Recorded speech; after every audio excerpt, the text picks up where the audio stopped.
The views and opinions expressed on From the Mouths of Madness are that of the panel and not of the Geeks Under the Influence Network or their sponsors. Listeners, beware.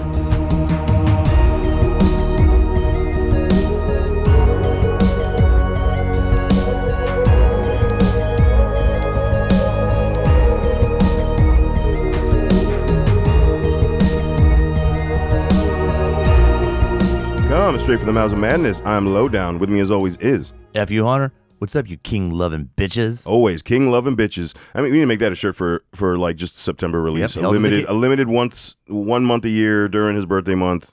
King. Hail to shirt. the king. Hail to the king, baby. Happy birthday, Mr. Stephen King, you beautiful, horrific, terrifying, gore-tastic, sadistic, masochistic motherfucker. Like I always say, it's a good thing that a lot of people found art and dove into art, because what goes on in that brain, if it didn't have an outlet, always worries me. And with us, always to discuss all things fucking King, we've got Myke Reiser. How's it going? Fuck yeah, dude. I swear we're gonna get you on another type of episode, but you are locked in. We've had on a couple. We've had on a couple. Yeah, it's been on a couple, but you are. Yeah. But he knows he is locked in for at least one full length a year. Always a fan of Mr. King's works. Yeah, even though I will say this though, he's still so influential that when there's horror movies come out, if he says anything positive, it hits like. Oh yeah, it pops. Still because he brought up how much he loved weapons, and like next day, like it's popping everywhere. King loves this new horror movie. Like I'm just saying, years and years of his first real kind of talking about Evil Dead, and that I was going to say, since Evil Dead, 1984. His stamp of approval has mattered. Yeah. Since 84. Matters in books as well. Yep. Still out there, still writing reviews of books, still endorsing them. And you know whose endorsement was that high when King was doing stuff? Romero had acknowledged a couple King properties. Yeah. When in like his early works, even though, it didn't take long for King to take off. I mean, Carrie came out in 76 for fuck's sake. I mean, Brian De Palma. So it's not like it was like lagging. He was that prolific that people are like, oh no, this is special. Just nonstop. I say this all the time. With 100% certainty in my heart, I don't believe there will ever be an author as influential, not just to his genre, but to writing in general, again, as Stephen King. Yeah, that's partly accurate. It's a format in decline, especially with the rise of book talk. That has a lot to do with it, right? Yeah. Also, the medium in which we absorb and how we absorb, books and reading. We don't read. Unless you grew up from like a certain era, the younger generation doesn't like even read the same way. And the fact that he's not, I mean, obviously you say Stephen King, go horror. Yeah. But I mean, his properties have branched all kinds of genres. Exactly. That's what I'm saying. It's like, yes, definitely in the horror realm, but also just as an author in general, he was so innovative that, I don't think we'll ever get another, writer, the way things have changed, that is as influential as him. Yeah, but it was just a different literary landscape. The short story was king, which allowed him to try crime fiction out. Yeah. He's basically a crime fiction writer at this point. That almost no horror produced anymore from him. Yeah, and like, I don't understand why the short story format that he's continued to do isn't still like going ham, because I feel like that's the way people are more read more now versus like he would do that to just get out like ideas, and you said he could use those to explore, but like you saw majority was full-length novels for most of his career. Now we see like he's actually released more short story, I feel like, in the last 15 years than he has actual novels. Oh yeah, he's still creating short stories. The reason is the format has just disappeared entirely because of the death of American magazines, literary magazines, and lowbrow ones. Remember, Playboy and Penthouse used to have stories from top-notch writers. Mm-hmm. 100%. It wasn't just the New Yorker. And I would say not just readers, but viewing-wise. Now everything's kind of short short episodes. But it's a short story, is what I'm saying. So like, right. I feel like people that are doing that format in the short story, even shorter than novellas, like legit 40 pages of text, right? You think that would be soaring right now because of the attention, the way people absorb and the way they want quick fix? Because you can only get like actual stories in so much of a short form. Otherwise, it's not a story anymore. It's a genius art form, and why he excels at it is he's able to cram so much detail into so little and short of a piece of writing. And frankly, the problem is that folks are now reading the Colleen Hoover books, which are just like a paragraph and a half for a chapter. Colleen, I don't. What? This is a rabbit hole you shouldn't go down. All right, and then we're just we're coming back out. So, as we have done since the inception of Madness, every September we always do a full length based around something King related. Sometimes we throw in a little extra, because why not always talk about the King. We started doing all the film adaptations from all of his short story collections. Again, we went chronological. So started with Night Shift. We are now up to Nightmares and Dreamscapes. This was like, for me, the last full collection where I can pretty much say like 80% were bangers, story-wise. A lot of those were still written from, some of those still came out in Cavalier, so a lot of those, if you look at the dates, from when the book came out, the stories were 83, 85, 82. I think there's a couple from the 70s still. So it was like, it was still like early King stuff where he wasn't having to write new stuff to fill short story books. Like, I like some of the stuff that came forward. It's just, it changed. Like, next up would be Hearts in Atlantis. Phenomenal fucking book. Phenomenal short stories in there, but the tone changes. Very much so. And like, there aren't jokes like you find like the story of the guy trapped in the porta potty from Just After Sunset, or like the story of the guy getting menaced by an alligator. So I think that was also in Just After Sunset. Yeah, see, Just After Sunset was the one after Hearts and Atlantis, right? No, Everything Eventual. Everything's Eventual, and then we had the Full Dark No Stars, which, my God, is a grim and bracing read. There is like no joy or entertainment in it. Phenomenally well written, but depressing. Yeah, so there have been, also, this is like the last collection that has a fair amount of adaptations. After this, we kind of got piecemeal together because make a few choices there. Yeah, because I mean, this is all, a lot of this stuff's newer, right? There's been so much more time to adapt Night Shift and Skeleton Crew and different seasons and 4 Past Midnight, right? We've had decades.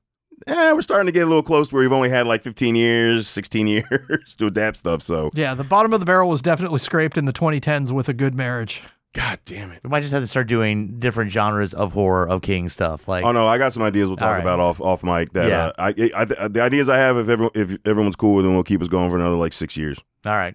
And are legitimate and not stretching, like legitimate. We can do this and not feel like we're overdoing and doing the same thing twice. Anyway, so yeah, we're going to talk Nightmares and Dreamscapes. Now, this one, again, had a fair amount of adaptations. I think we total have 11.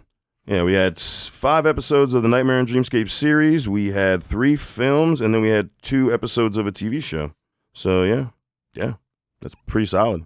Now whether or not they're good, we're hitting the bottom of the barrel, I think, with a lot of these adaptations too. We had some stinkers in the early episodes, but holy shit! What did we cover last year?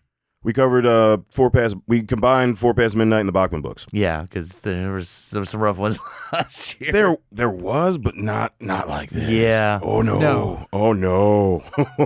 And last year I had some of my favorite with we said with the Running Man, it was because it was fun. Yeah. We had. Oh wait, maybe there was a lot. Thinner. Of stinkers. Thinner is a fun one. Thinner's fun. Thinner's not a good movie, but it's fun watch. It's a fun watch, dude, and the effects were good in it. Sure. I'm talking about the lizard lawyer. Whatever. Yeah, not the fat suit makeup. That is abysmal. No. And it's just fun seeing the guy that I really knew found first from like Law and Order and then Rescue Me being the fat suit. And Joe Montana. Don't forget about Joe Montana. We found the guy. It's me. So stupid. But yeah. Sorry, I just was thinking about those movies last year and comparing last year's to this year's and like, no, there were some stinkers. Yeah. You're right. There were some stinkers. God damn it. Look, you can laugh and have fun with Thinner. I don't know how much laughing you can do or having fun with half of these, particularly Quicksilver Highway. Yeah, let's just go ahead and rip the Band-Aid off with that. This shit is that fucking movie. It was a Fox made-for-TV movie, and holy shit, it like oozes that. What was the year? It's like a step. It's 96 or 97. 97. Yeah. It's like sci-fi level bad. No, from that time if you period. Look at other Fox movies, God damn it, at that time that came out for the TV, they're all dog shit. Yeah. Yeah, and they picked a stupid like someone just wanted to make a horror icon movie because. The short story isn't the whole movie. The Chattery Teeth is the story that they're adapting, and it's done like an anthology. So they created around this highway where there's like this dude, Christopher Lloyd, who rescues this married couple whose car broke down, and the husband hasn't come back, and she goes into his RV. Yeah, which is amazingly much bigger on the inside, yes. lavish, etc. It's a frame story. He's telling some spooky stories to a young lady on the side of the road, but you buried the lead. It's not just Christopher Lloyd. It's Christopher Lloyd in drag and BDSM gear. Yeah. He looks like Amanda Plummer in Pulp Fiction in the worst wig I've ever seen. I was leaving that for you. Yeah. A dog collar. Dude, it's ridiculous. Marty, I look weird. Oh, It's well worth Googling a picture of him from this movie. But you know what?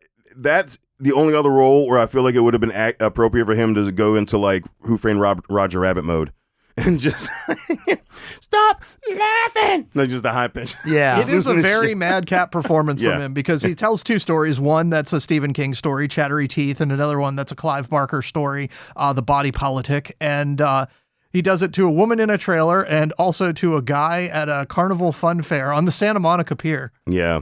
So really, the Chattery Teeth is the King-related one, and they use the Christopher Lloyd character to tie everything to tie it together. That's the overarch story, and it's just, oh my god, it's so fucking late '90s. God damn it! It's not a great story to begin with. No, Essentially, it's stupid.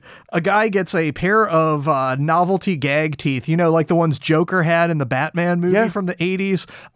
They get pawned off onto him by a mysterious man at a gas station. He picks up a hitchhiker. The hitchhiker tries to rob him. They wreck the car, and then the teeth eat the hitchhiker. Yeah. He's saved by a pair of wind-up teeth. That's legit the story. It is so fucking dumb. Yeah, you don't actually see the teeth, like, eat the guy either. You see, like, a shot of the wind-up toy in motion, and then you see ketchup on somebody's arm.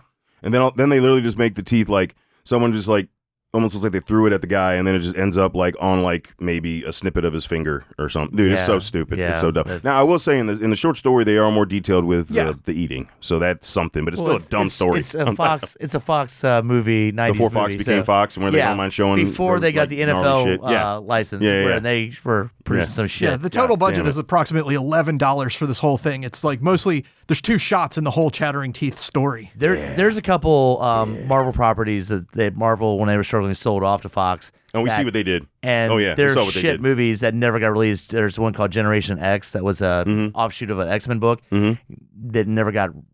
It might have gotten released, but it never got released. I remember reading about it, though. 12-year-old me actually did see that one. It did come out. It aired approximately once or twice on a Friday night, and it was so completely different than any of the source material, so to not be worth it. But it did pave the way to the X-Men movies. So true, very true. It's just, God damn it. What they didn't know they should have done was between 92 and I guess 97, they should have put Chris Carter, who did X-Files, in charge of anything else they were doing, because that was the only thing that was fucking kicking ass for that station was fucking X-Files for years and years. Yeah, that's true. That's true. But, I mean, all right, that's literally enough about Quicksilver. I'm not wasting any more time talking about that fucking that dude is so stupid. That's the worst. For me, that is like the worst. Yeah, that's the worst thing on this list. Did you soldier on through the second half because it was a discount Idle Hands? Yeah, no, I was like, this is the King property. I'm done. And then as soon as I saw the father from fucking Honey, I Shrunk the Kids, the neighbor. Yeah, you didn't. I'm done. I'm done. I'm not. You know the actor that was going camping and fucking whatever.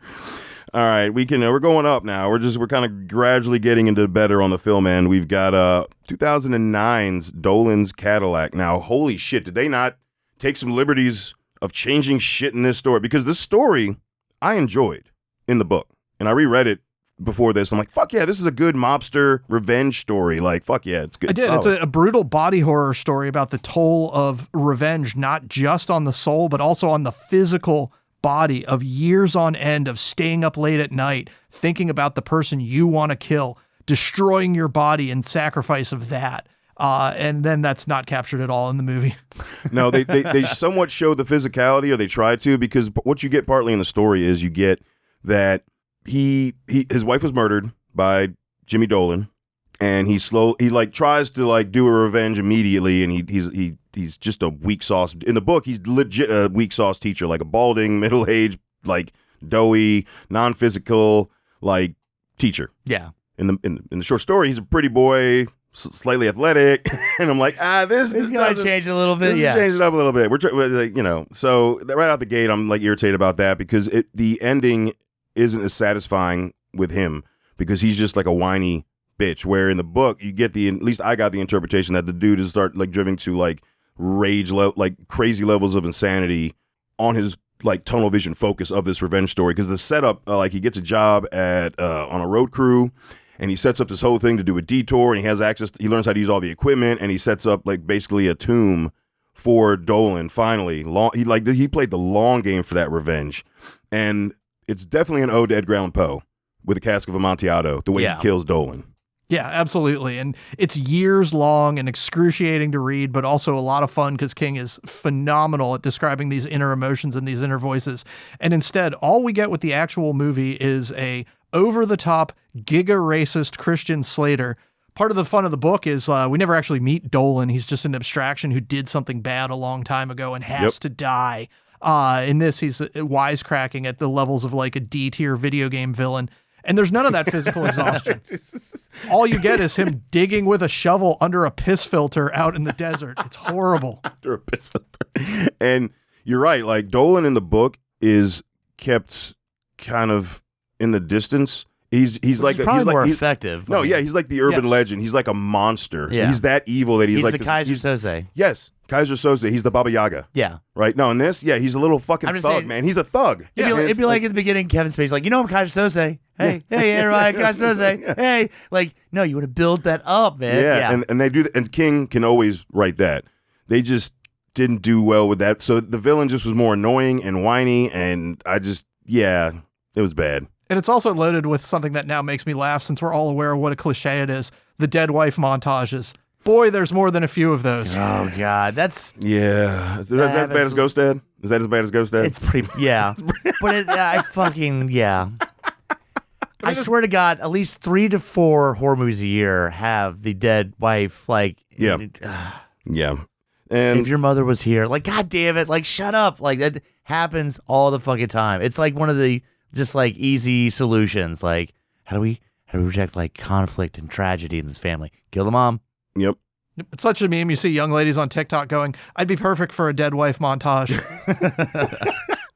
I will say one cool thing about this. The only like redeeming thing to this movie that I thought was cool was the actor that plays was it Eugene Clark from Land of the Dead? He's in this. He's one of the road crew workers. Oh, really? You know, the lead zombie in Land of the Dead? Oh, no, I know. Yeah. He's at you mean the one that's at every con? Hey, man. I know. He's like the new Sid Haig, bro. I'm not giving He's like the shit. new Sid Haig, dude. He's at every fucking con, He does full makeup. Dude. He does photo ops, like... But fuck yeah. Like, I was... Nah. And for those of you video gamers out there, it's got Greg Burke, the father from Far Cry 5, who is a much better villain than Christian Slater in this movie. Well, all right. And its biggest atrocity, turning a 70s sedan DeVille into a crappy Escalade. Dude, all right. When I saw that in the movie, I was like, okay, well, that's a Cadillac, but no. Not a good one. No. So the way it's related to the Cask of Amontillado is, that he gets buried alive in a wall. Yeah. When he detours the road, he digs a hole up in the road, digs up all the asphalt and everything. So if the road's open, he knows Dolan's going that way. Dolan just literally drives into the fucking thing, puts out the detour shit so no one else can come down the road and no one's going to suspect anything when they see the equipment, and he buries him alive. Wow. In his Cadillac. Yeah. So, yeah. Hence the title. Which, again, great fucking revenge story. And just, it's so original, but with that ode, that flattery of the concept that Poe gave us, with like, because that story's always fucked me. I remember when I was a kid, the first time I read that, I'm like, God damn, buried alive? Fuck that. Woo, because you're going insane before you die. Yeah. Fuck that. Nope. Nope. And all you get out of the film is Christian Slater making wisecracks, firing a gun in the air, and using his oxygen mask, because I guess he does supplemental oxygen. All right, can we talk about how weak the final shot with him being covered over with the slabs? Yeah, where I know he's weak and he's deprived of oxygen, but dude, fight or flight should have kicked in, and he should have been fucking going ape shit in that vehicle. Yeah. And we did not get that. So he's just kind of chilling. Yeah, he's like, whatever. So this is happening. Put it on me. All right, that's enough about fucking Dolan's Cadillac. Here we go to the best film adaptation from the Nightmares and Dreamscapes. We've got 1997's The Night Flyer. Yeah. And yeah, I got to say, it's pretty accurate to the story. There's not a lot of change. There's shocked. Most everybody connected with this Mm-hmm. didn't go on to anything else. Well, I mean, the main character was in one of the greatest 80s action movies of all time before this. Before that. Yeah. But I'm saying after this. This was like the downswing of his career. The director, the main chick, all that. I looked at the credits. It's just this. Yeah, so the main chick is one of the differences. She's not in the book. Yeah. It's all D's. It's D's and D's all. Yeah. Yeah, and Dees, of course, was in The Stand. Yes. Yeah. So you tied in there. There's a couple, and further when we get further along, there's actually a couple tie-ins to the Dark Tower too, which tying into The Stand is tying into the Dark Tower, but you know. But yeah, no, I appreciate him because I always associate him being an asshole. And it's with The Stand and RoboCop. So him being the main character who is a fucking asshole, like, you know. Dude, he was perfect. Like, dude, his intensity, and it matches the book because he's a cold motherfucker and unsympathetic in the book. Like, he is cold as shit. Yeah, this movie is one of those absolutely perfect for its time captures of things that are going on. It's a ruthless satire of 90s style shock journalism. As good as the stuff in Scream. It's like a precursor to Nightcrawler with Jake Gyllenhaal. Yeah. He's like that level of fucking journalist. Chasing that shit. Yeah, chasing the story. This is one of those weird ones where you don't see a lot of the kills, but the practical effects the aftermath, bro, are top. And that's what I'm saying, is the aftermath. The scene when he walks in just after kill and the dude's jaw is fucking ripped off, looked fucking amazing. I'm like, God damn. Yeah. And then the final hanger. Dude, the final scene with all those fucking bodies. Jesus. And this one does not give a fuck. And this is 90s. They're like, dead kid. Yep, dead kid. Dead kid. And they don't sort of tell you dead kid. They show you dead kid. Yes. Like throat ripped out. Yeah. 97. Yeah. No fucks given. Yeah, phenomenal practical effects from K&B, who would go on in just a few years to do the Kill Bill movie. Yep. So there are gallons of blood. Yeah. As you need with a vampire story. I mean, he literally slips in blood and is covered in blood. I think that was some of the best acting I've seen from him is like and I can't remember if that specific scene is in the book, but when he sees the cross put in upside down the dude's throat and how much that he was like, no, that's it. That's enough. Like that was too much. That was like that acting was fucking on point. Because he was just like, it wasn't like immediate. He was just like slowly, and then he just went to put it. He's like, oh, nope. Remember, he went to take a photo, and he's like, oh, nope, can't do it. I think one of my favorite shots is when he's in the bathroom. He's blood pissed. And you just see blood piss because he's looking through the mirror. I was like, God damn it. You know what? I've seen a fuck ton of fucking vampire movies. You know what I've never seen? Blood piss. Blood piss. Blood piss. Never seen blood piss.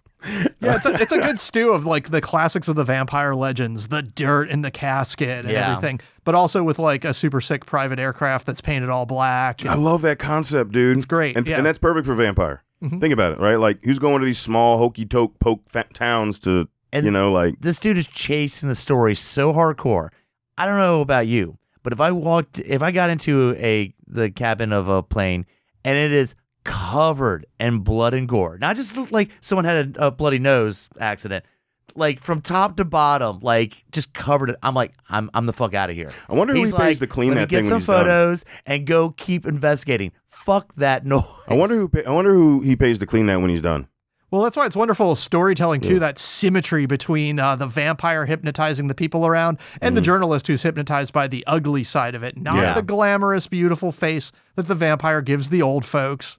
Oh, the older lady gristle, who's just like, da-da-da. Hearing her husband's getting murdered. She's like, do-do-do. And I like how we only get that one final shot of him with the pretty face. Yeah. But the only time we actually see his face, we get all that carnage bat-like. Now...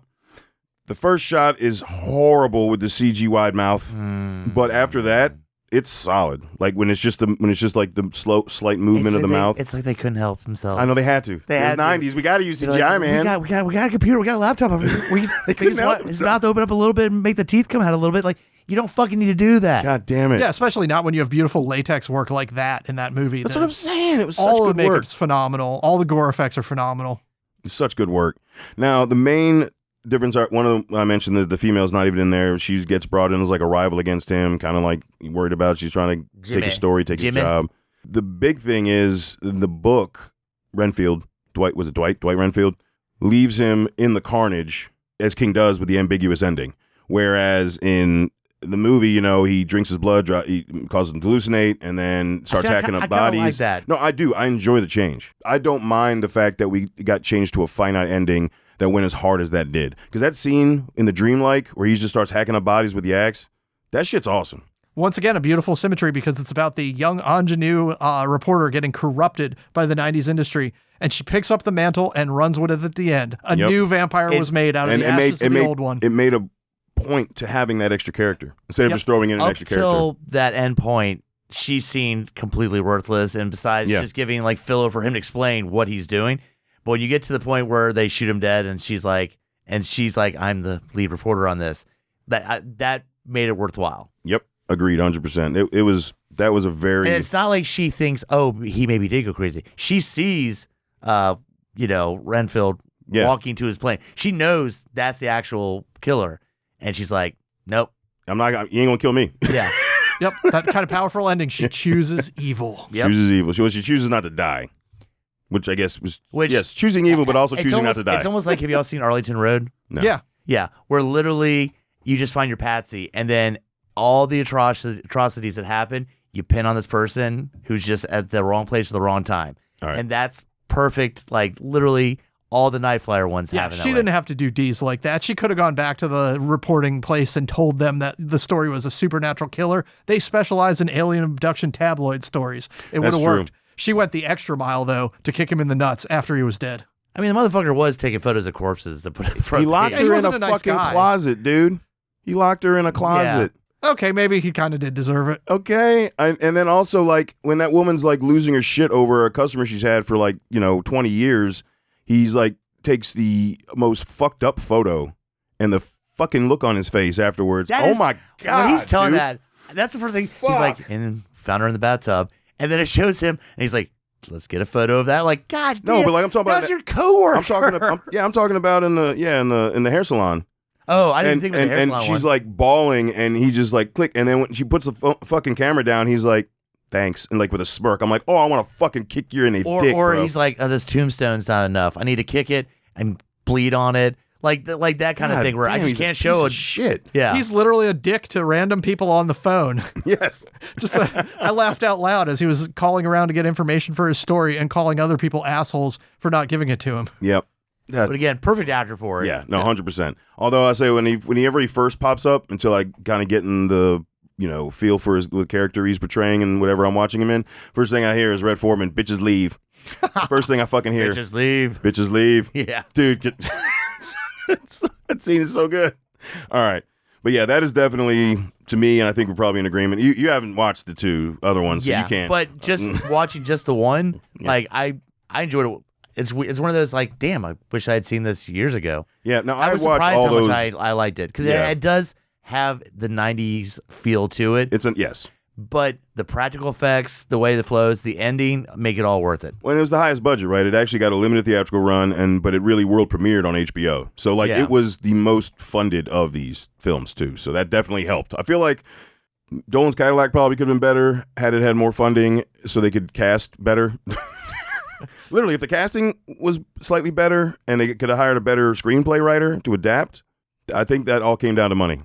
Legitimately, I think that's. You say that, but I mean, the Night Flyer didn't. I mean, there's no real big casting choices in there. Just everybody does their job. Like damn. You're right. That's true. I mean, dude, that first guy. You're right. You're 100% has right. a very authentic Maine accent. Dude, he was giving Fred Gwynne one for his money. Yeah, Fred Gwynne couldn't really. I was touch impressed that by accent, that shit. I was like, yeah. And if that dude's not from Maine, I'm like, I gotta give props. I didn't even look up the actor to see if he was. Yeah. Oh, I gotta look that up. If he's not from Maine, yeah, exactly. Because that's some thick ass. People don't realize there is a northern country. Yep. Oh, yeah. And King is absolutely perfect at capturing that dialect on the page. It's nice to finally see it well done on the screen. Yeah, I mean, we've gotten a few good adaptations. We talk about Fred Gwynne. I still believe people use it as jokes, but he did a solid one. Yeah. Yep. Everyone in Storm of the Century, I think, really crushed it. The Mist, not so good, right? But Green Mile, I think they did great. Shawshank, it was a mixed box, right? But yeah, there's been some really bad ones too. Like Needful Things didn't really have any Maine accents for being set in a small town in Maine. Needed a Cujo. Yeah, yeah.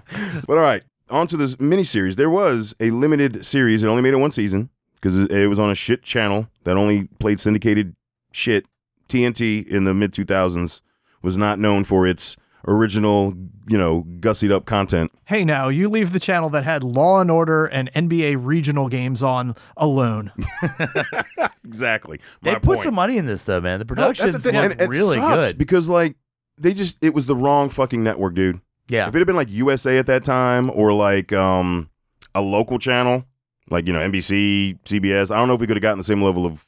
But I mean, the gore was never really that bad. I'm just saying, when you're advertising your new brand series, like in the 8th inning of a Braves game, like I don't know if that's really going to hit that hard. Like, stay after the extra innings to watch Stephen King's. Like, I don't think people really fucking cared. Yeah, and I know that some of these actors, people might say, weren't that big back then, but that's bullshit. There was some actors they got that were high cost. Also, right before AMC told us it's okay. safe if it's not HBO. Exactly. Like, I mean, honestly, HBO or Showtime. But when that came out in 06, we had already had the was it Shield? Didn't Shield start in like It was a start of it. Yeah, yeah. It was a start of it. But I'm just saying, like, up to that point, you were a little sketchy about stuff that wasn't, again, the paid cable channels. And actually, Walking Dead, Breaking Bad was 08, yeah. Yeah. This was right, yeah, you're right. It was That's what I'm saying, before. right before it was safe. Yeah, this was into the heyday of sort of the prestige anti-hero television arc that started. So it was attracting talent to TV and everything. This network threw some money at it. Yep. And I mean, it showed. It showed in the sets. It showed in the acting. They literally went A-list, dude. That's what I'm saying. So like we'll start with a lower one. This one's not that great, and it could have been really good. Crouch End. First out the gate, Crouch End had direct ties into the Dark Tower. This is one of the one I was talking about because Crouch End is what they call a thin space in the story and the show, which what they mean by that is thinny, which we all know if you know Dark Tower, the thinny is the portal into the other world or the other world coming into us. So that's a direct lock-in. And the fact that it's also very Lovecraftian, King incorporated a lot of that into the Dark Tower mythos as well as the talisman stuff. So yeah, it's very much like Crouch End is like Toadash or the Toadash space in the Dark Tower series. So it's as appealing as the couple in this fucking episode. It's I couldn't fucking stand it. Like the story is good. The short story is good. Is it? I enjoyed it. I think it's creepy as fuck and really touches into the Lovecraft side of it. Yeah, absolutely excellent, top-notch horror writing from him. One of the best in the collection. Yep. And is it just the characters then? I don't know. For some reason, I just was it's everything about it, dude. Like it does try to set the creepy tone really well. And like the kid with the hand, that's directly related to Dark Tower. Remember, like what the fuck was that? People in the diner, whatever that group was called, and the CGI that they used. Fuck me. Even the imagery, like when you see him in the tunnel, that's a cool shot. Yeah. But then you have everything else. Yeah. This is taking on a very difficult short story to adapt because it features mind-bending horrors on the page that work well in an internal monologue about horror, the fear of being in a completely unfamiliar place where you don't know anything in it. Something bad could happen at any given moment. It just doesn't translate as well from the page. Yeah, they just shouldn't have adapted it. That was going to be my final thought was like, this was just one they shouldn't have done.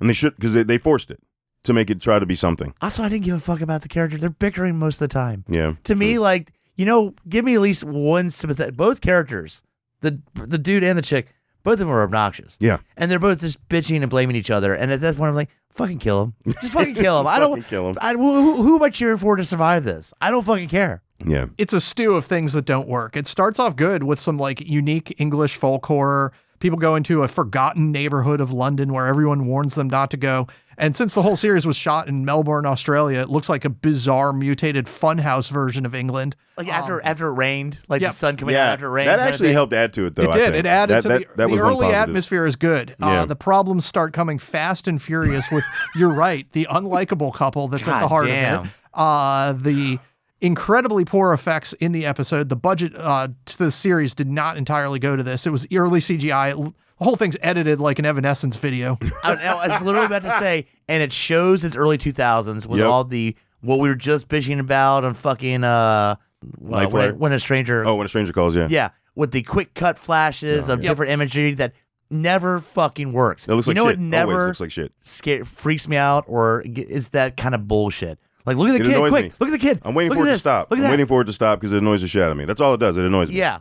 Yeah, and so fuck, there was one part of it that I was going to... Oh, and with the fucking abysmal CGI, the thing that actually pissed me off the most is they had to show the goddamn cat over and over again. That looked so goddamn bad. It's like they thought that looked good. Because they showed it the first time, and you're like... They showed it 4 other times after that. And you're like, God damn that sucks. And they go... And then she's looking. Wait. And remember the kids? Oh, wait. Yeah. Remember the cat we did? Yeah, stop it. Are you fucking stupid? Who thinks this looks good? And they did it 3 more times after that. Yeah. Like they just kept doing it. Yeah, it's supposed to be a ghastly, mangled cat. Instead, it's just a cat that's got a little bit of plastic over one of its eyes. It looks fucking I've seen stupid. plastic cat Halloween props that look a lot Dude, better. the cat on Sabrina the Teenage Witch looked better. Oh, by far. Yeah. Okay. But if you just did it once. The original show, folks, not the Netflix series. The puppet version. But somebody thought that it looked good. I know. They kept showing it. I know. It's like, look at the work we did. Woo! Haha. God CGI. damn. All right. On to the next. We've got this is, like I said, probably roughly my second favorite. This is Umney's Last Case, starring William H. Macy. I don't really know who the fuck else was in the movie, so. It doesn't I can matter. really recognize. The wife looked kind of familiar. Kind of, but yeah. But this was, as a writer, Mike, I feel like you probably like this a little bit. It's absolutely a great little metafiction story. The setup is this. It's a day in the life of Umney, 1930s Los Angeles private investigator, who's too cool for school. He can stop women from killing themselves with his powers of deduction and seduction. He can make gangsters cower before him. He's got a sidekick who's an old elevator operator who helps him in hand-to-hand combat. It's just amazing. Boom, boom, boom, boom. Sorry, this sounds like there should be. That's there the should be music. some. That's the That is music kind from of the music show. from the episode. William H. Macy. Just a phenomenal bravura performance from him. Yeah. He's dressed up in period stuff with a silly little mustache. That and fucking mustache is doing the shit. classic, listen up, dame, I'm going to go down to the store, and by the time I get back, you'll be out of my office. Yeah, what's the bee's knees here? We need to know. Like, You need to shoot for the stars, Yeah. honey. Yeah, dude, God. But I love that about it. I love him in that, dude. It's so. Note perfect. the later half when he gets into the real world, Yeah. his interaction is just funny because he's still talking that fucking way. Yeah. So, yeah. Yeah, he's still talking that way, but like when the two together, like, I like the work he did on just how it's complete polar opposite. Because Sinners got brought up a lot about Michael B. Jordan's performance, and I like to bring up smaller, or quote unquote lesser known versions of actors who have done that already. Like, I brought up Tom Hardy in Legends, but William H. Macy in this, like, he's literally 180 different of a person, and I think he kills it. Yeah, the twist of this is Umney is not a real dude. He's a character in a series of novels Clyde Umney. written by a very, very sad modern author with a terrible, tragic family story. Sam Who's Landry. also played by William H. Macy, who decides he's going to trade places with Umney because Umney's fantasy life is awesome. And so Umney gets exiled to the real world, complete with microwaves and Swiss weird top bottles of green, wine and pools. And I love though he comes out of the pool and drives off and he goes, "We you haven't been in that pool in years." He's like, "Yeah, I mean after your kid died and shit." Like, Like, what? God damn, like right out of the gate. That's why he's like, "Is that where it happened?" He didn't even ask. He's like, "Yeah, I know the kid died back there in that pool, right?" Yeah, dude. That's, Yeah. Right out. I'm sorry, you're right. Trauma. That's what I gut love. punch. The comedy in this episode is what got it, dude. It's so it's so fucked up to say the start. Oh, was that the drowning pool? I want to say that there's pretty big differences between the story and the adaptation, and it just kind of fizzles out as an episode. The Stephen King one has like a very, very strong, hard, horrific ending of people trapped in different realities. This one, just kind of maybe he'll get back to his own private eye world at some point, or maybe he won't. Well, remember, Umney's like, "I'm coming for you, Sam." Yeah. But he doesn't know how to write. Yeah, he's learning. I'm going to learn how to write. He doesn't have ChatGPT yet, so he's not going to be able to do it. Yeah. I did like the interaction though when he first reveals himself and he's like, he's like, "Hold on. You're from Arizona," wherever he puts that like, fuckery is hilarious. and he's just like, "Wait, I've always been from Arizona." He's like, "Yeah, I just fucking typed it, motherfucker." Yeah, there is a lot of screwball physical comedy in this, from like Umney himself gunfighting in a diner to the writer appearing and attempting to win 1930s Los Angeles clients over with a "What's up?" The client, Yeah. "Excuse me, what are you talking about?" Yeah. Yeah. But that one was fun. So second one for me. I don't know where everyone else put that at, but William it's H. fun, Macy but it's carried it. fucking tragic at the end, it is. Yeah. It is. There's one more I want to cover before we get to the best and worst of the Nightmares and Dreamscapes episode adaptations. The fifth quarter. This one was just basic as fuck. Like, it wasn't bad. It was just meh. Yeah, it is a totally throwaway crime story. A guy's got a treasure map, and he gets robbed for part of it, wronged, and sent to jail. Yeah. And vows revenge and getting the treasure map. And like, okay. Yeah. And this one, the guy gets out of jail, played by Jeremy Sisto. You guys don't know his name. He was in 6 Feet Under. He was in Law and Order. Law and Order. Yeah. He's been in a lot Very of stuff. skilled workman-like Yeah, actor. I always enjoy seeing him in stuff. Like when I see him pop up in something I didn't know he was in, I'm like, cool, okay. Wasn't he in like Can't Hardly Wait or one of those teen movies from the early 90s, but I can't remember which one. He was in Wrong Turn. He was in the first Wrong Turn. Was he? Yep. Okay. Yep, he was in the first Wrong Turn. He was the brunette's boyfriend. Yeah. Yeah. But yeah, it's just he gets out of jail. And that actress was big in stuff too. What the fuck? And I didn't put her name down. The blonde. She's been in a bunch of things too. But yeah, instead of it being his friend had the map and he took it from his friend and then he went and got the rest of them. So they changed it that way. I guess trying to make it more interesting. I don't know. It's still just kind of boring. Most of the episodes had pretty well-known actors. This is the first one I was like, really? You couldn't find anybody else? I not to talk shit about him. I'm just saying, we just did one where William H. Macy is doing a tour de force dual roles, and then we're like, the guy that's on Law and Order, he was on he's the lead. I don't know. For some reason... I mean, the worst episode we're going to talk about, really? That was A-list? Well, fucking A. Well, the worst episode we're going to talk about, that dude already had he had his time. He already has time of fucking up a king property, but we'll get into that. Yeah. Yeah. All right. So my favorite, and I might not be in agreement, but my favorite of the Nightmare and Dreamscape adaptations for the series was the end of the whole mess. Not only did they pretty much keep it spot on, they changed the ending a little bit of how the brothers die, but dude, the acting with Ron Livingston and Henry Thomas together as brothers was fucking phenomenal. It was amazing. This has to be Henry Thomas's first involvement with a King adaptation, right? That I don't know. I would say I'm pretty sure because after that it's Flanagan, right? Yeah, he's only in Flanagan stuff. Yeah. Yeah, this predates that. So I'm curious if Flanagan obviously followed the series and was like, this episode, he's like, that motherfucker. Oh, I see what you're saying. Yeah. Okay. I wonder if Flanagan was like, all right. Well, fuck, can you use Ron Livingston for something? Because I love seeing him in shit too. Yeah. For those who don't know who Ron Livingston is, just Office Space. Your main character from Office Space, and then later he had 3 episodes of a show. I wouldn't say I miss my job. Yeah. But dude, him and Loudermilk, fucking hilarious. I don't know if you guys watched that on. I have not. I need to. I heard it was pretty good. Yeah, it's hilarious. I mean, I get why it ended, just as a side note, but it's funny. So anyway, seeing him in that and seeing that type of vulnerable role, right? Like, because I think he just killed it in that. And now they changed the medium, right? In the story, it's through a journal, and in the episode, it's through camera, right? And basically, the brother Bobby, so that's played by Henry Thomas, is a child prodigy, and you learn all about the kid's childhood and what he goes on to do early in his adulthood, and then finally he is like the ultimate fucking pacifist, and he just wants people to stop being so mean. And he finds this chemical in a water located in a town that he found a way to mass produce, dump it in a volcano, and release it into the fucking atmosphere to make everybody less aggressive while also increasing calmness. Side effect, it never stops and compounds on itself like chemical be doing sometimes. Oops. And now you got Alzheimer's. Yeah. Fuck, dude. Ending is so fucked up, dude. You have happy Alzheimer's, though, all right? Dude. It's a chill way for the world to end. I know. Damn it. Die with a smile. So in the story, basically, we were picking up Bobby, Henry Thomas's character in the story would be dead, and our main character, Ron Livingston, I forget his fucking name, is slowly writing his journal, kind of like a Survivor type, where the journal entries get more and more erratic and more crazy. That's how the journal works. I think it does work though with him because he already is a documentary filmmaker. So like in the episode, so it works that he wants to document himself, and you see him falling apart. Oh yeah. So the difference was in this with him being a filmmaker, we see the decline versus, like I was saying, in the original one, King kind of used that same thing he used in Survivor type, where it's written.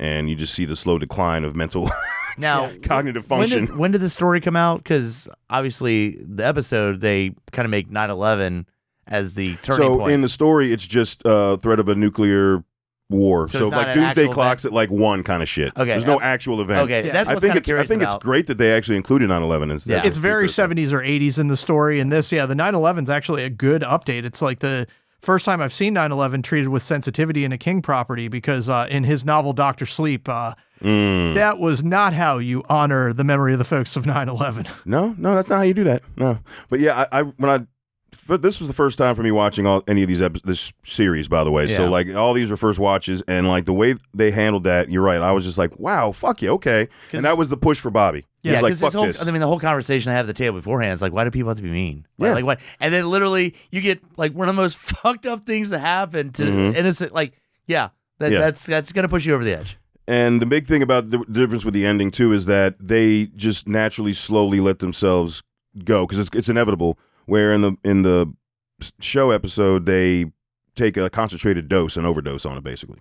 So. Which is weird. He's just fucking drooling, and that was weird. What do you think happens if you just have complete cognitive decline? You're eventually going to go. But the way he's talking, he's just like, and that's what I'm saying. Like the acting, that shit was hard to watch, dude. Yeah. Because like dementia is, and it's crazy. Like physically, the worst way I would think for me to go would be burning alive.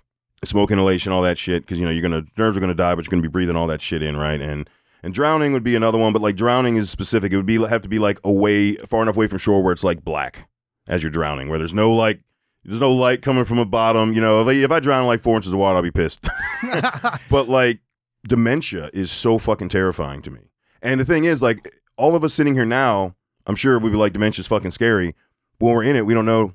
Yeah, we're not scared about that. We're scared about the confusion or like the lack of knowing what's going on. And just from what I've read and what I continue to read about it, that's lack of control. Lack of control. So it's but being that way terrifies me. And if you've ever been around someone with dementia, it's scary for them too. I know. That's what I'm saying. It's so bad. Yeah.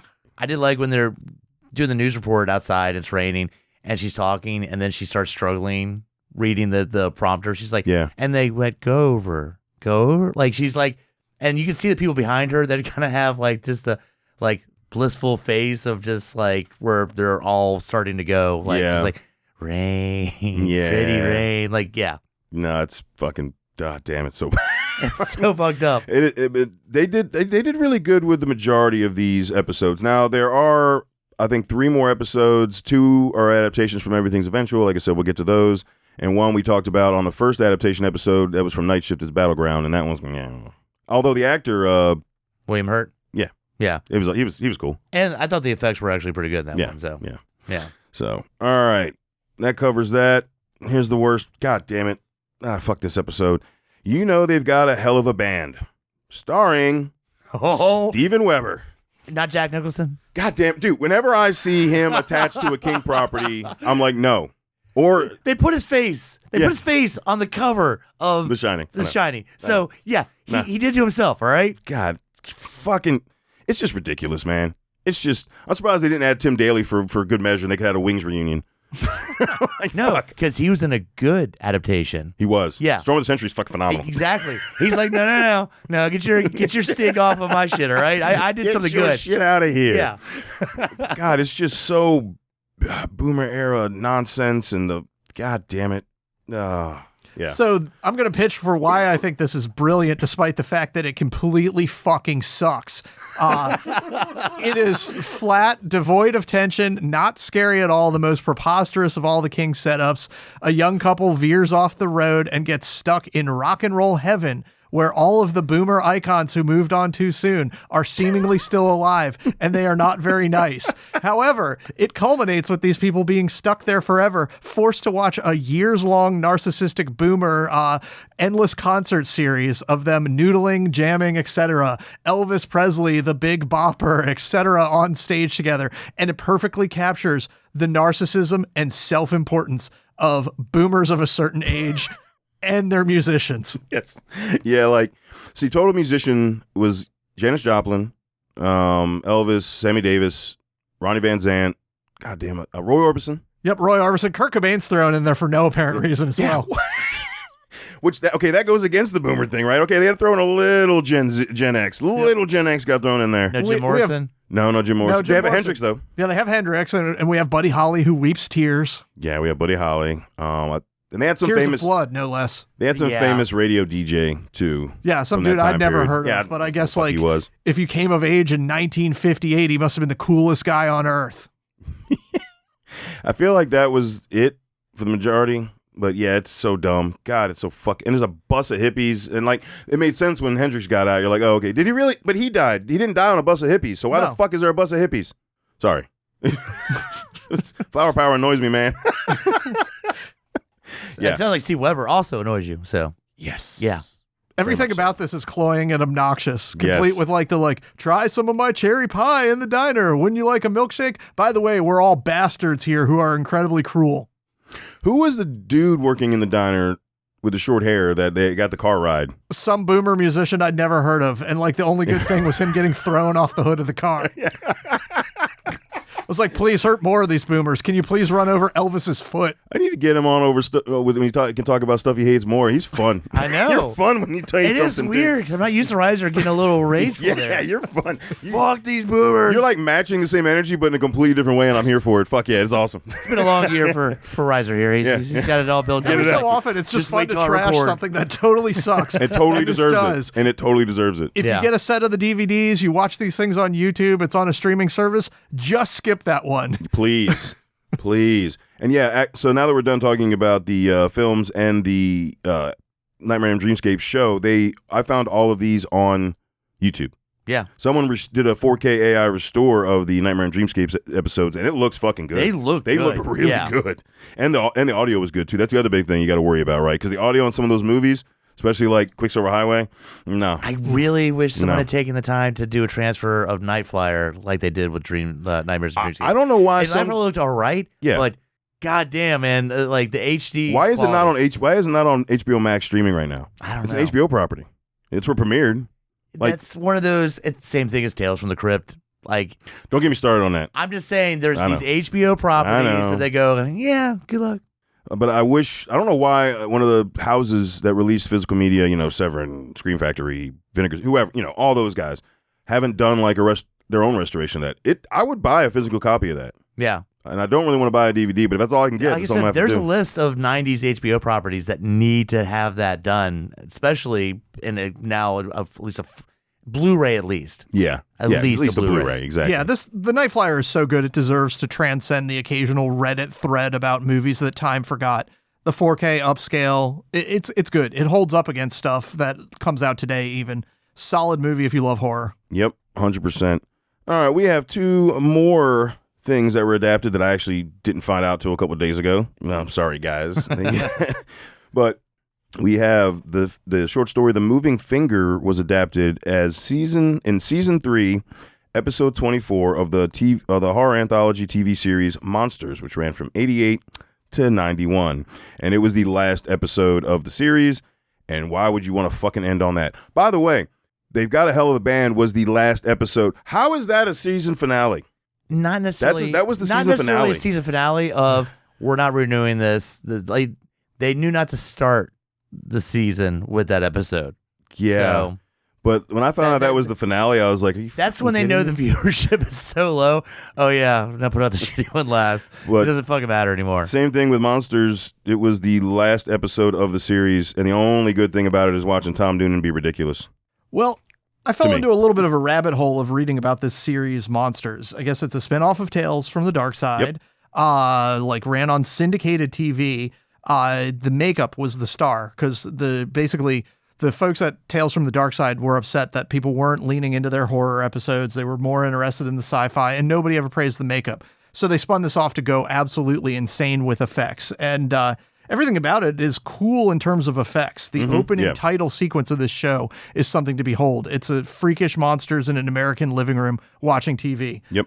And that's the best part. So it peaks about 40 seconds in. The opening introduction they had every week is the best thing about the show. What was up with the fucking music? It was like someone was just playing a trombone the whole episode. Oh, yeah. I do remember that. It's like, what the fuck? We're silly. We're monsters. This is scary. Like, fuck off. Yeah. So, yeah, it's completely not scary. The plot of this thing is a guy observes a finger in his sink and then later his toilet that keeps hassling him late at night by beckoning to him, giving him the middle finger, etc. Yeah. And it drives him mad. Yep. And that's it.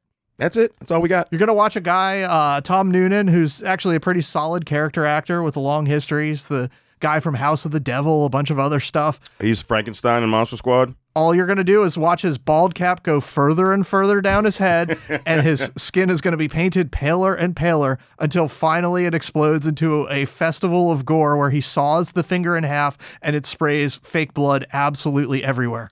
You got to bring up his top credit, Manhunter. Oh, yeah. OG. Yeah. That's right. Pre Red Dragon. Yep. Yeah, he was OG Red Dragon. Yep. And he was also, now, I do enjoy this movie for all the wrong reasons, but he is Kane from RoboCop 2. Yeah. He is RoboCop 2 Kane is from fun in a RoboCop lot 2. of Oh, ways. no, I thought you were going to go the other route. He's also in Last Action Hero. Oh, he is the villain in Last Action. God damn. His movie version comes down to the real world. It's like, what are you here to do? He's like, I'm here to kill so-and-so. And he's got the axe and the raincoat. It's fucking amazing. But no, he is the drug pusher Kane in RoboCop 2. Oh, yeah. I think that was a good role, actually, for him in that. This is not a good ridiculous. No, this is not a good role. Gives him nothing to work with other than walking in and going, you're still here? You're driving me nuts. And then walking back out. And so the wife the whole time it's just like, monsters, what though. are you doing? What happened? It's, God damn it. Stop. All right, final adaptation. It's Sorry Right Number. Now, this was also on a TV horror anthology series. It was season 4, episode 9 of George A. Romero's Tales from the Dark Side. Which had one of the best opening. Fuck things. yeah, dude. It was something fucking like, dude. And it like the What was music. the music? Do, do, do, But it was do, like that creepy. hauntingly. Yeah, that's what I'm creepy saying. as It was fuck. Yeah, it turned some pastoral countryside into a thing of nightmares. Seriously. Which was the whole premise of, like, Yep. yeah, they nail on the head with that. And I looked up, they only have a DVD Of course they do. set. All It came out in the last 4 years. Somebody get their act together. All this. But this shit one's from the new, 90s. so it might have been upgraded though. There's one that came out in the last like 3 or 4 years, I guess. and it's only $30. So I'm hoping they might have cleaned it up a little bit. God damn, Yeah. because I want all these old like Outer Limits. If they released Outer Limits in the box set, I'd buy that shit in a heartbeat too. Fucking Outer Limits, right. You know what I'm saying? Yeah. Like they need to start dropping some of this shit in the physical media. There's a market clearly for it. Yeah. Anyway, all right, so that's it. This one, the premise of it, what we get in the whole wraparound is that the fucked up phone calls she got at the beginning were her from the future calling. Maybe she was able to have like a time warp with the audio or tap into that somehow to try to warn her previous self that she was going to lose her husband, and something else happened. Her daughter? Yeah. Yeah, her daughter. I watched this one late, like when I got home, and was like, and then fell asleep. So I just watched it. I mean, it's a classic bottle episode from the old school days of TV. This looks like it had about $15 spent on it. It is just actors in front of the same phone over and over, but the writing is tight. It is. The writing is tight. And what I was going to say earlier is I wonder if the writers of Black Phone were thinking of this with the way the ghost tried to communicate to our main protagonist in the Black Phone. I mean, it's slightly different, but the concept is there, right? I don't know if I'm pulling at straws. What do you think? Nah, mysterious phones have showed up in a bunch of Stephen King and his son's work as well. So yeah. Absolutely. I need to read more fucking of his son's work. Well, one writes more than the other. Yeah. Joe is the more Joe Hill prolific writes a of the lot two. more, and I have more. I do have like 4 of his books, and they're all fucking amazing. The other son, what's his name? Owen. Oh, and that's it. Owen. He did Nosferatu, and right? Joe did Nosferatu. Joe did Nosferatu. What Owen? Owen tag team Sleeping Beauties with his dad. Sleeping Beauty. So he hasn't had anything adapted. Not yet, I don't think. Wow. Okay. All right. So that wraps it up for all the adaptations I could find on from Nightmares and Dreamscapes. Let us know at lowdownbrown.gmail.com. What do you think? Have you seen any of these? I highly doubt. I will be surprised if anybody has seen any of the, unless they watched it when it came out. I don't know why anybody would look for Nightmare and Dreamscapes TV series. You know what I mean? Because like, I mean, somebody took the time to really, No, I love that they did, Yeah. but like, I just know, like outside of available. this, have you heard anybody bring that up? it's only available on YouTube. Yeah. Like, when I did a search on Roku. It's like, I don't know. Like, it literally was like, you met Nightmare on Elm Street? Like, no, fucking Roku. I had to go on YouTube and then went, yeah, I know what you're talking Now about. you can get all three films on DVD. Yeah, You our can still public do that. library has the set. Oh, I went all right. and checked it out. It's a set. Yeah, all 3 DVDs. So I saw you send a picture of like they Set the decided library. they knew okay, here we give you a good one, and then here's shit. Yeah. You're really paying for one movie. But let us know what you think about. What do you think about the collection of short stories? Do you, like I said, for me, I think it was like the last super strong collection that he had, where it was like almost all bangers. Mike, I know there's a couple collections I haven't read of the recent. I think the last one I read was It Bleeds. So I think there's one I haven't read. If It Bleeds, I think there's one I haven't read. But having read almost everything, that's where I'm at with it. What do you think? This was the height of Stephen King's powers in 1993 when this thing came out, the culmination of at least 15 years or so of writing, bestseller after bestseller, dominating the horror charts, dominating the bestseller lists. Yeah, he was at peak at this. Yeah. And like I said, I love what comes next with Hearts in Atlantis, but it definitely follows the vein that trended with the 90s where it's like very... I don't want to say supernatural, but it is supernatural, but it's also very internal, like Bag of Bones, where it's a lot of reflection. Yeah, it's very nostalgic as well. Nostalgic, yeah. So we had that trend going through into the early 2000s with a lot, not all properties, but a lot of his properties. So anyway, those are our thoughts, and we are not done though. It is time for Stump the Host. All right, Reiser, let's go over the rules again. So you get to choose who goes first. I won last time. I think I'm only one behind. No, you went back up to 3 behind. Oh, shit. Yeah, you lost last time. If one of us does not know the answer, the other person can't steal it, so don't blurt it out. And that's really... Yeah.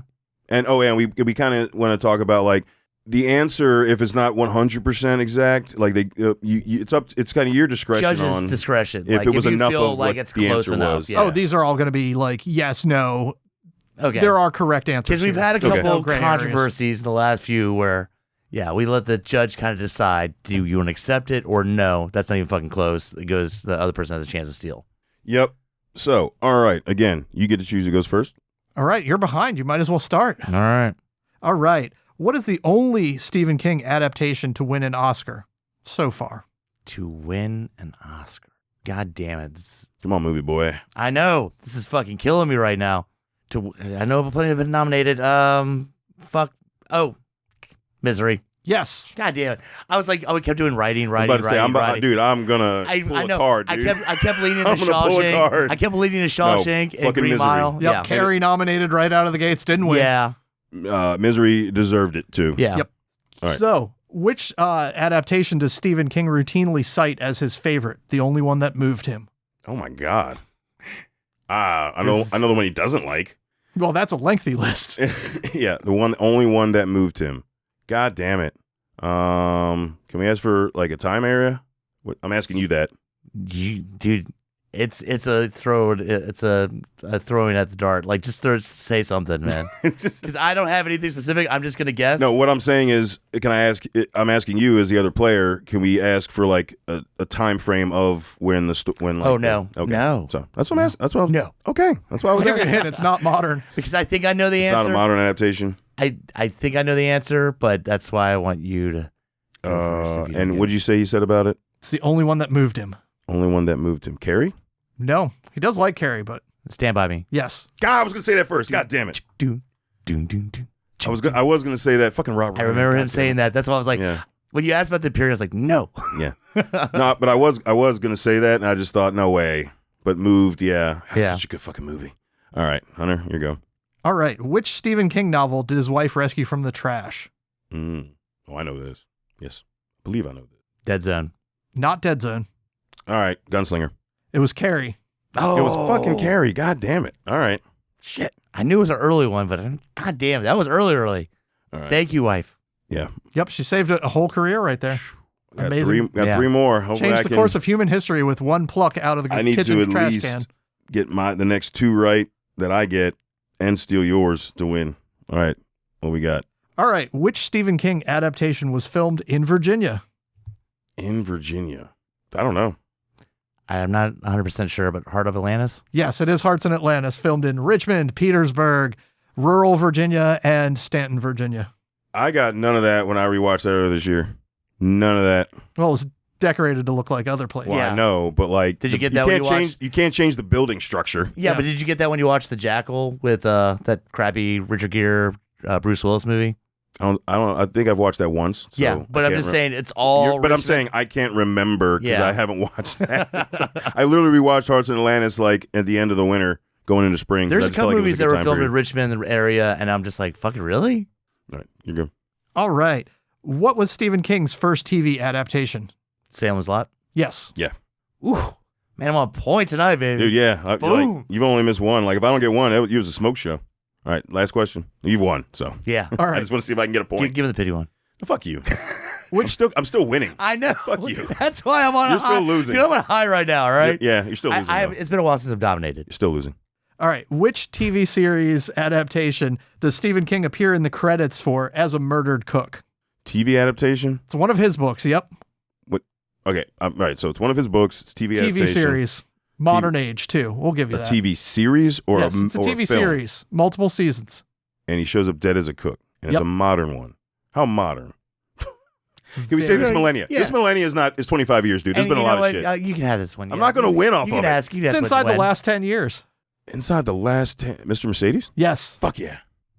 I just wanted one, dude. That's all I cared about. I just wanted one point. You got it. For the listeners, Stephen writes down. As soon as he did that, he took his pen and wrote a big one. I wanted 1 point. I did so not want to sad. get smoked. Yeah, It's so sad. I'm still winning. I know, but there's something more satisfying that it was Stephen King in the trivia one that I won. So True. I will say I will give you that. Yeah, That was badass. Yeah. Like, I did not know that Hearts and Lance. I didn't know that. No idea. So Also, I did not enjoy that movie when it came out as much as I do now. So I've really only, I guess, rewatched it more within the last like 10 years, and I just never looked up any like information on it. yeah, I just haven't. So like, I think when it came out, kind of like when Hannibal came out and it was filmed there, like it made the news. Yeah. I didn't. Yeah. So. And there's been so much other stuff that's been filmed around here that's made the news in recent years. It's easy to forget that one. But I just straight up didn't know it. Like, I had no idea. So fuck yeah, dude. Those are good. Like he literally wrote those down, folks. yeah. When we were setting up for the episode, those are solid fucking questions, man. We try. Yeah, and I love how they're all King related. You did beat me on a King one. I know. That was good. Yeah. That's got That a was smart. I feel Yeah. a little more. Yeah, I gotta. Yeah, Yeah. fuck yeah, dude. But again, most of my knowledge is book more so than film. That is true. Even though I love his films, but like my heart with King lies in his literature. I will say that. But you did still beat me on a King episode. I'm gonna give you that. Reiser, thank you so much, dude. I hope you had as much fun as we did. Great. Good. I'm glad. I love that you always want to come back and talk about King. Like I said, you're the only like next level King guy above me that I know about. And I Just love keep that. reading and you'll cover the whole series. Yeah, I'm The whole slowly. But the thing is with some of the newer stuff, man, it gets like, I love The Outsider. I forget what came out right after that. That was a full length novel, and I started digging into it. and I Billy was- Summers. It's a crime one. It's not bad, but yeah, it just didn't grab. And I've never I've never not finished a King property. I'm gonna finish it. I just started reading that earlier this year and just kind of went. I stopped reading it and started reading something else. But I've got it bookmarked, and I'll probably just start from the beginning. But because I'm always gonna finish a King book before I can give it a full. It just didn't catch me when I started reading it. Well, we'll see how you feel about Holly and Never Flinch. Okay, They're All tough to finish. really? Yeah. Fuck. God damn it. How long are they? Neither one's especially long. Okay, cool. Yeah. So we're talking like 5 and under. Actually, I never thought I'd say this about a Stephen King book, but they both would be better if they were longer. Ooh. Wow. Too much crammed into too short of a runtime. Were they about 500? Shorter than that, 300, 400. Oh, damn. Okay. Yep. Just like everything else, the books are getting shorter. Nightmares and Dreamscapes, 688 pages in the paperback version. Yep. And it is a dense, small font paperback. First time I read it was in that, and now I have the larger trade. And then I also, one year, went through and just found a bunch of, they were reprints, but found a bunch of the hardcovers of, which is, you've seen in the den. None of them are first edition, but I just wanted like the original artwork hardcover of some of my favorite books from him. Yeah. Because the artwork on the OG artwork, they've changed so much throughout the years, but the OG artwork on a lot of those books is badass. Yeah, the first Fucking love it. edition of Nightmares and Dreamscapes is a phenomenal illustration With of the scarecrow and the- scarecrow in a cornfield. Yep. Or the first run of, okay, I do actually like the trade paperback Night Shift cover better with the ham of the eyes, but I there is like something clean about the hardcover all white with the red coming off the S. Yeah, There's something but clean about the that. hand one. The hand's so creepy. Yeah. It's so fucking creepy. Yeah. Iconic. Yeah. So, but all right, folks, that is it. And until we talk to you again, embrace the madness.